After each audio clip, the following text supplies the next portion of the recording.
27 მაისს კავკასიის საერთაშორისო უნივერსიტეტის სტუდენტებს სპორტისა და ახალგაზრდობის საქმეთა მინისტრი შეხვდა.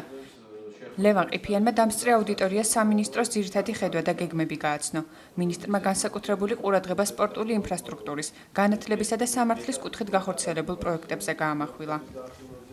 ჩვენ მოხარული ვართ, რომ ჩვენ სრულყოფილად წარმოვადგინეთ ჩვენი ხედვა სპორტისა და ახალგაზრდობის განვითარების კუთხით. ჩვენ მზად ვართ მომავალში თანამშრომლობისთვის, რათა ყველა თითოეული სტუდენტი იყოს ჩართული თავისი ქვეყნის აღმშენებლობაში, ამიტომ ჩვენი мотиваცია და ჩვენი სურვილი არის ის, რომ ჩვენ ხელი შევუწყოთ ახალგაზრდაობის სწორ განვითარებას. გამომდინარე იქიდან, რომ ჩვენ ვართ სპორტისა და ახალგაზრდობის საქმეთა სამინისტრო, ბუნებრივია შეხვედრა ახალგაზრდებთან ჩვენთვის არის სასიცოცხლოდ მნიშვნელოვანი იმისათვის, რომ გავიგოთ ის საჭიროებები უშუალოდ ახალგაზრდებისაგან, რაც მათ გააჩნიათ. ამისა ძალიან მნიშვნელოვანი ახალგაზრდების ინფორმირება იმ პროექტების შესახებ, რომელსაც ჩვენ ვახორციელებთ, იმისთვის, რომ გავიგოთ კიდევ დამატებით მათი რეკომენდაციები.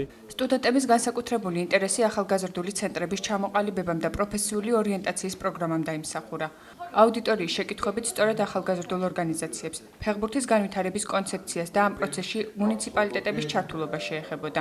შეხვედრამ ჩაიარა ძალიან საინტერესოდ. დაისვა მნიშვნელოვანი კითხვები და მნიშვნელოვანი პასუხები იქნა გაცემული.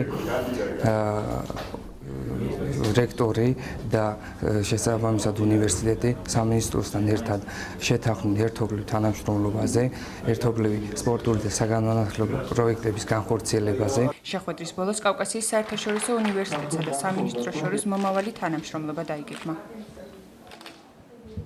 ბატონ მინისტრს გავაცანით ჩვენი სტუდენტების აქტივობების შესახებ, აუხსენით მას, რომ რამდენიმე ათეული საზოგადოებრივი ორგანიზაცია არის გახსნილი სტუდენტების მიმართ. მოუყევით ის მეთოდები, რომლებითაც ჩვენ მათთან მუშაობთ, ამან დიდი ინტერესი გამოიწვია და ჩვენ შევთანხმდით, რომ უახლოეს დღეებში გავაფორმოთ მემორანდუმს სამინისტროსა და უნივერსიტეტს შორის და ჩვენს ძალისხმევას ერთობლივად წარმართავთ ახალგაზრდობის სასიკეთოდ.